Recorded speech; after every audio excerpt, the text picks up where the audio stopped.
Ao olharmos esta paisagem, podemos perceber como a erosão por água é capaz de esculpir a Terra. Agora, imagine um cenário em que proporções imensas de água poderiam remodelar a própria geografia de nosso planeta.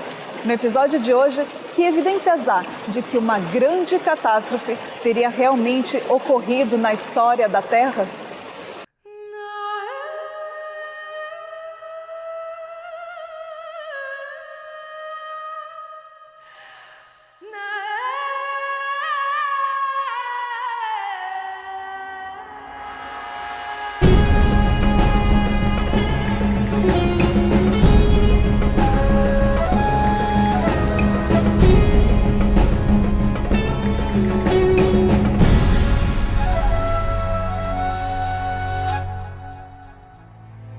Ao estudarmos a grafia da Terra, encontramos por todo o registro geológico mundial cicatrizes. As cicatrizes nas rochas. Cicatrizes em árvores fossilizadas. Cicatrizes no deserto, representadas por centenas e centenas de baleias que ali jazem petrificadas. Há marcas deixadas por impactos de meteoritos e há marcas de mega inundações. As cicatrizes em forma de avassaladora erosão. Cicatrizes que até se mostram belas, mas, ainda assim, são cicatrizes. Pelos 4 cantos do planeta, há sepultamentos em massa das mais diversas formas de vida. A própria disposição dos continentes é uma cicatriz móvel, como a ferida aberta de uma pangeia que se fragmentou. Paleontologia e geologia testemunham de desastres que teriam extinguido a vida em até 95% em algum lugar no passado. Parece que a Terra quer nos revelar que algum dia algo descomunal aconteceu aqui. Teria o nosso planeta sido palco de uma grande catástrofe? Se a resposta é sim, qual foi a real proporção? Tenemos bastantes evidencias del diluvio. El problema está a la hora de interpretar las evidencias. Como hay un paradigma base, que es la teoría de la evolución, entonces miramos todas esas evidencias con ojos de evolución y lo interpretamos de esa manera. Pero si miramos esas mismas evidencias con ojos de diluvio, veremos que son evidencias que apuntan a eso. Entonces tienes evidencias de tipo geológico y tienes evidencias de tipo paleontológico. De tipo geológico, pues enormes extensiones de sedimentos que apuntan a una catástrofe sin precedentes, porque el diluvio fue una catástrofe de tal envergadura que evidentemente ha dejado muchas huellas. Y cuando tú ves esas enormes cantidades de depósito de sedimentos, pues piensas que eso puede haberse formado de esa manera, ¿no? También podemos encontrar evidencias en las enormes acumulaciones que encontramos de sedimentos marinos en los continentes. Es decir, ¿qué hacen todos esos sedimentos de origen marino en continentes? Eso es porque el mar invadió la Tierra, evidentemente. Y también hemos encontrado que a veces en las distintas capas de los estratos, a veces faltan estratos. Vamos a suponer 3 estratos. El estrato 1 es el más antiguo, luego viene el 2 y luego viene el 3. Pues en algunas ocasiones hemos visto el 1 y el 3, falta el 2.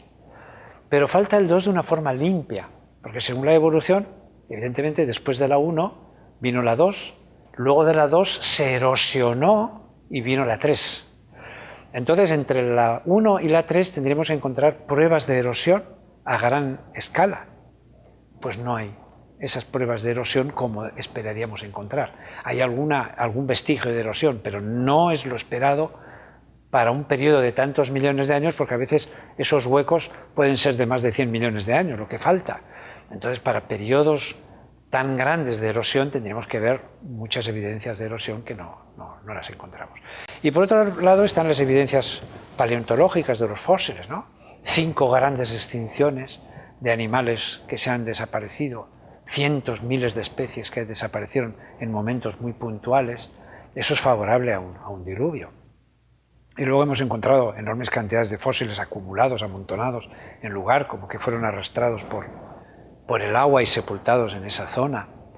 Encontramos fósiles que se nota que fueron enterrados rápidamente, porque para que se forme un fósil tiene que haberse enterrado rápidamente y además presencia de agua con sales minerales. Entonces hemos encontrado fósiles que conservan partes muy delicadas, por ejemplo en huesos de dinosaurios que se supone que desaparecieron hace tanto tiempo. Hemos encontrado restos de materia blanda, que eso no denota precisamente muchos años, porque eso no puede conservarse durante tanto tiempo. Hemos encontrado hasta células en división, hemos encontrado embriones con células en división. Entonces, para que eso se fosilice, tuvo que haberse enterrado muy rápidamente, porque si no eso se hubiera dañado y hubiera desaparecido por los agentes medioambientales o animales que se lo comen. Hemos encontrado impresiones de plantas y de peces con muchísimo detalle, a veces hasta el color, y eso denota pues un enterramiento rápido, ¿sí? Nos llama la atención pues fósiles de mamíferos, de reptiles, de aves con el cuello encorvado hacia atrás, signo de asfixia, como si el animal hubiera sido enterrado estando vivo todavía. Peces con la boca abierta, tratando de respirar, como si el pez hubiera sido enterrado estando vivo. Moluscos bivalvos que en lugar de estar las valvas abiertas, que es lo normal cuando un bivalvo muere, sin embargo las valvas están cerradas, lo que quiere decir que fueron enterrados en vida. O sea, hay evidencias de diluvio en distintos puntos de la Tierra si queremos ver diluvio. La misma evidencia lo podemos interpretar de otra manera si se quiere.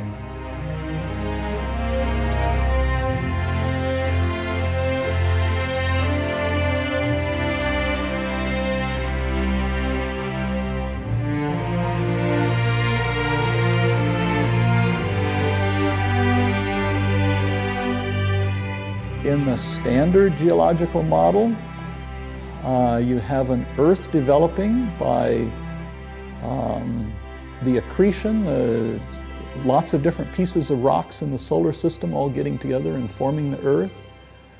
And then over time, lots of catastrophic activity. Meteors continued to bombard the Earth for a considerable length of time after the Earth formed.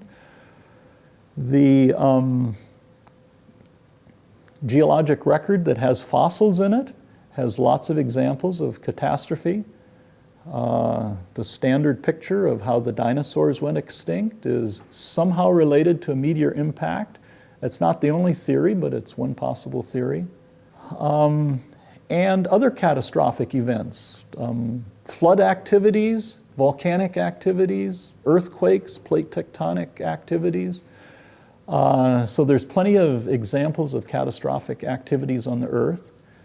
The idea of catastrophe that's now quite well accepted in the geological community seems to fit nicely with the biblical record of catastrophe as well. Geologists are, in general, accept that there were worldwide catastrophes that caused the extinction of lots and lots of animals at several places in the geologic record. At the Permian-Triassic boundary, you have a major extinction. At the Cretaceous-Tertiary boundary, or the Cretaceous-Paleogene boundary, you have major extinctions. And that, in some ways, can fit nicely with the biblical record of major worldwide extinctions, major worldwide catastrophes. So there's some of those pieces that can fit nicely together, the geological record as well as the biblical record. If you see something in nature that you cannot describe in terms of current processes, which I think is the case for many of the geological formations we see on this planet, where the amount of rock that's been deposited, or sediment actually, that then becomes rock, is incredible, extending across a whole continental surface. You have to ask yourself, what could have caused that? Can I understand that formation, that rock formation, in terms of current processes, or do I need to consider something much more dramatic, like a flood? A massive global flood, not a little local flood, but a flood that affected really the whole planet. If that is a live possibility, it should be within the framework of science to consider it.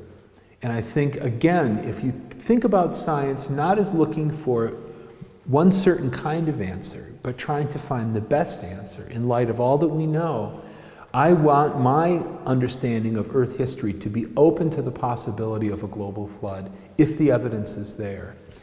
So I would encourage any historical geologist, or really anyone looking at the history of life on this planet and the history of the rock formations that we see, to be open to the possibility that there was, in the past, a global catastrophe that affected every part of this planet and that left a record in the rocks that we see. Transmitida de geração a geração desde tempos imemoriais, a história oral e até mesmo escrita dos mais diversos povos da Terra apresentava o relato de uma grande inundação. Aspectos como sobrevivência de poucas pessoas e poucos animais e o gigantesco montante de água destruindo tudo pelo caminho é uma característica em comum, entrelaçando as diferentes narrativas separadas pelo tempo e pela distância geográfica.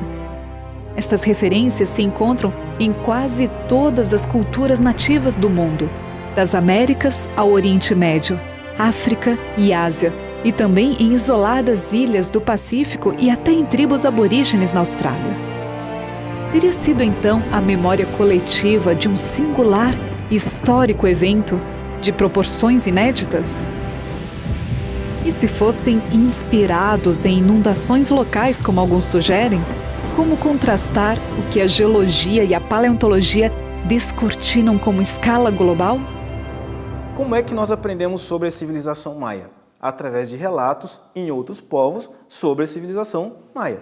Como é que nós aprendemos sobre o Egito Antigo? Através de relatos sobre o que aconteceu no Egito. Muito bem, nós como cristãos entendemos que existiu um dilúvio. Como que nós aprendemos sobre o dilúvio? Estudando relatos sobre o dilúvio. E esse relato, ao contrário do que se espera, ele não está unicamente registrado no texto bíblico, mas ele faz parte de uma série de culturas no planeta. Embora existam divergências sobre particularidades, o grosso, o geral, a base da história é mantida em vários povos e que a gente imagina que no passado não tiveram uma comunicação. Nosotros tenemos lo que se llama técnicamente mitemas. Un mitema es una idea que se comparte en todo el mundo. Y uno de los relatos que nosotros encontramos, que es un mitema y encontramos en cualquier lugar del mundo, es el relato del diluvio. Y nosotros vamos a encontrar historias en el mundo azteca o en el mundo inca de cómo diferentes seres tienen que sobrevivir a ciertas catástrofes vinculadas con el agua, y lo encontramos en Japón y lo encontramos en la literatura griega y mucho en la literatura mesopotámica. Pero seguramente de los elementos más curiosos lo encontramos en los ideogramas chinos. Ahí se han realizado estudios sobre estos ideogramas y se puede llegar a conclusiones que cuanto menos son llamativas. Un ideograma normalmente es la simplificación gráfica de una imagen. Por ejemplo, la palabra que se relaciona con diluvio, si uno hace el análisis desde el chino antiguo, se va a encontrar con la expresión curiosa de un navío donde hay 8 personas. O assunto básico nos caracteres chineses antigos com relação ao dilúvio é exatamente esse ideograma que representa uma grande embarcação que é a soma de outros caracteres diversos, onde se incluem pessoas, 8, e sobrevivendo, pessoas que viveram. Então é muito interessante como uma suposta lenda está incorporada num ideograma que é da escrita chinesa antiga de, sei lá, da ordem de uns, no mínimo 600, 500, 600 anos antes de Abraão. Y es curioso que los mitemas que hay en todo el mundo vayan a coincidir todos hasta el periodo de lo que nosotros llamamos la dispersión de Babel. De Babel hacia atrás, nosotros tenemos mitemas globales, después no. Es muy interesante esto, porque esto nos hace pensar de que hay un relato inicial. O sea, un hecho sucede, y ante un hecho que sucede, se va transmitiendo Y en la transmisión se va produciendo en ocasiones variaciones. Pero si yo tomo los elementos comunes de todas las variaciones, voy a encontrar que hay cuestiones que coinciden con el hecho inicial, ¿no? Ese relato se ha modificado, han cambiado los nombres de los personajes, se han convertido en mitos, han cambiado seguramente los lugares, incluso algunas condiciones, pero el elemento troncal del relato sigue existiendo de forma global, lo que me está hablando de un origen de un relato inicial. Veo vestigios en diferentes pueblos que cuando los junto, los reúno, me doy cuenta que tienen esos elementos en común. Y eso me hace pensar que tampoco mi argumentación es carente de valor, sino que tiene cierto peso. Cuando yo reúno los mitemas, lo que me doy cuenta es que hay elementos en común que son bastante coincidentes con el relato bíblico, lo que me hace suponer que no está tan desacertado, no está tan lejos de la realidad. Estamos trabajando la memoria de los pueblos para llegar a la memoria inicial, ¿no? Como explicar os fósseis marinhos encontrados em todos os continentes? E a distribuição global e massiva de fósseis de origem tropical, que hoje se encontram até mesmo na Antártida? Se encuentran fósiles marinos en el altiplano de Bolivia a 4.000 metros de altura y son de animales que caminaban en el fondo del mar. No nadaban, no flotaban, vivían en el fondo del mar. ¿Y cómo llegaron al altiplano boliviano? Generalmente como se terminan enterrando en capas sedimentarias, sabemos que tiene que haber habido agua, ¿no? Hay grandes cantidades y los depósitos se extienden a través de grandes regiones.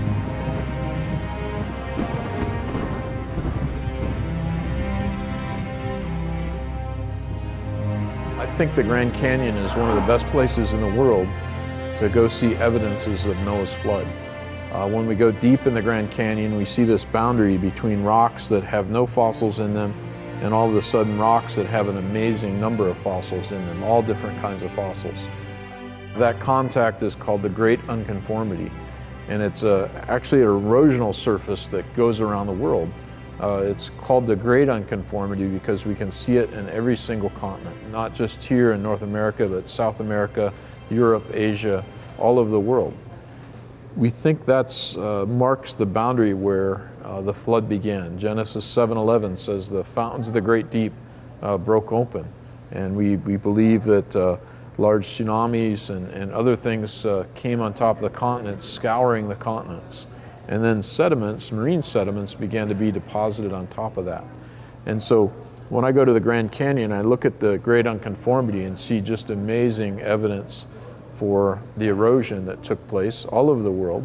And then on top of that, I see these marine rocks. And what better evidence for Noah's flood than marine rocks high on top of the continents with millions of fossils in them. De onde vieram os vastos e intrigantes depósitos de sedimentos espalhados pela Terra? Como explicar os milhares de quilômetros quadrados das reservas carboníferas? Vestígios de toneladas de vegetação e florestas sepultadas nas profundezas? Seriam estes, em conjunto, testemunhos de um cataclisma que modificou nosso planeta? Sometimes they will look at a unit that is below and they look at the fossils in there and they say, okay, this is this old, and they look at the overlying layer and they say, well, that's that old, and then they say there's missing between those two layers, there may be 20 million years, 50 million years, 100 million years, 10 million years between those layers. And yet when you look at the layers, they're perfectly flat, one above another. Today, on the bottom of the ocean, if sediment is deposited, it will have lines in it. But before very long, the animals that live in the bottom of the ocean will go through that and they will stir it all up, what we call bioturbation. And that stirring up will eliminate all the lines that are inside the rocks. So we shouldn't see what we see when we look at rocks in the outcrop. We shouldn't see all those lines if it was deposited over thousands and thousands and millions of years. So the fact that we can see those lines wherever we see them is telling us the answer to our question, how long did it take? because they had to be buried so fast that there wasn't time for the organisms to colonize and to stir up the sediments and get rid of those lines. And there must be some other explanation for the rocks, and we believe that it is from the flood of Noah, that these rocks accumulated very quickly. Entre medio de estas capas tenemos capas de otros tipos de roca, como rocas volcánicas, o muchas veces enterrado con estos restos puede haber ceniza volcánica, así que sabemos que debe haber habido erupciones volcánicas. Así que estaba ocurriendo una catástrofe donde había grandes inundaciones, pero a su vez también había erupciones de volcanes. Y en algunos casos tenemos evidencias de impactos sobre el sedimento que está enterrando estos fósiles, evidencias de impactos de meteoritos.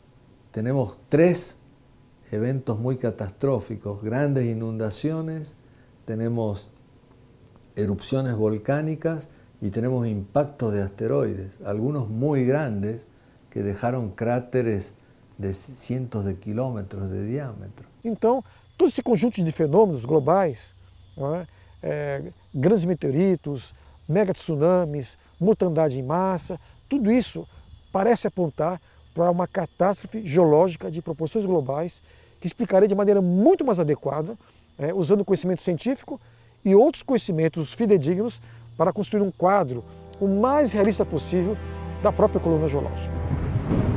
Certamente, a água não teria sido o único fator envolvido nesta catástrofe mundial. As camadas que apresentam fósseis possuem mais de 100 crateras formadas por impactos de asteroides, meteoritos e cometas. E modificações na própria crosta terrestre teriam sido provocadas por atividades vulcânicas a níveis colossais, como testificam as imensas plataformas basálticas continentais e no piso oceânico. O vapor d'água gerado pelo intenso vulcanismo aumentaria o potencial de chuvas torrenciais. Neste conjunto de fatores, a Terra nunca mais seria a mesma. E como sequela, a erosão descomunal exposta no enigmático Grand Canyon testemunha de que uma solene tragédia teve aqui lugar. At the same time, when the canyon is very beautiful and very awe-inspiring, on the other hand, it's a very sobering experience, because you realize why those rocks are there. They're the result of man's sin, and they're the result of a just God who demands righteousness. When we talk about the flood, a worldwide flood, the question that immediately rises in many's mind is, what kind of God would do this? When you look at Genesis 6 and 7 and 8, these chapters that describe the flood, you find something just the opposite. You find that, first of all, the main point of the flood story is not the judgment upon the wicked. The Genesis 6 to 9 is prepared in a special structure, which we call a chiastic structure, or mountain climbing structure, in which the first part goes up like this, and then the main point is here, and then the last half goes like this in reverse. And so chapters 6 and 7 go up like this, and then chapter 8 is in the middle, and then chapters 8 and 9 go down here. The central point of the flood story is this, Genesis 8, verse 1. Then God remembered Noah and all those who were in the ark with him. The focus of the flood story is salvation, not judgment. And when God introduces the flood story, it's unlike all the other flood stories around the ancient Near East. In the other flood stories, God is arbitrary. God just decides he's going to destroy people because they make too much noise and he can't sleep, and so he just wipes them out.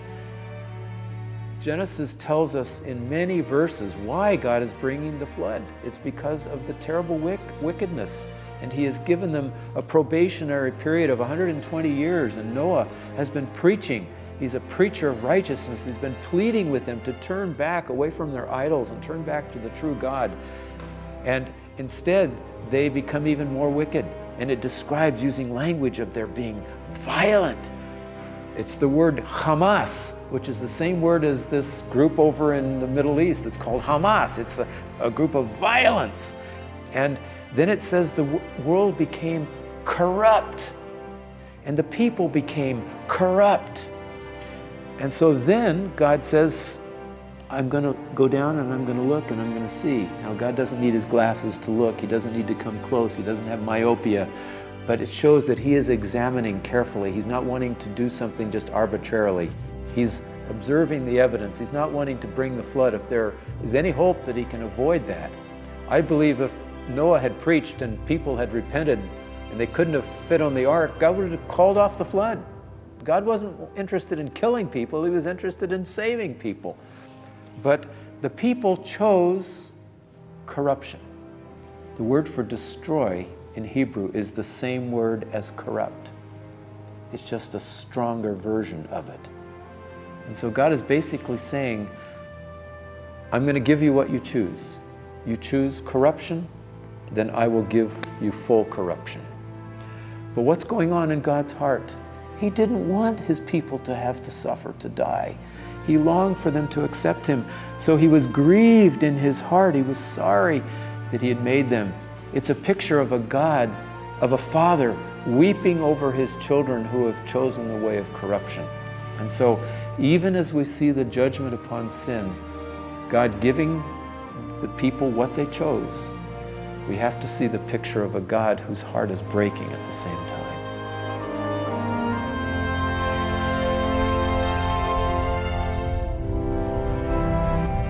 Uma catástrofe que modificou toda a Terra. Da sucessão em conjunto de fatores físicos e uma intervenção além do alcance de nosso entendimento, houve um reordenamento em escala planetária, cujos efeitos observamos ainda hoje. Se este grande divisor de águas ocorreu, seria possível interpretar corretamente a história esculpida nas rochas, ignorando-o? De que maneira tal cataclisma mudaria a leitura do registro fóssil e a própria lógica de medir o tempo?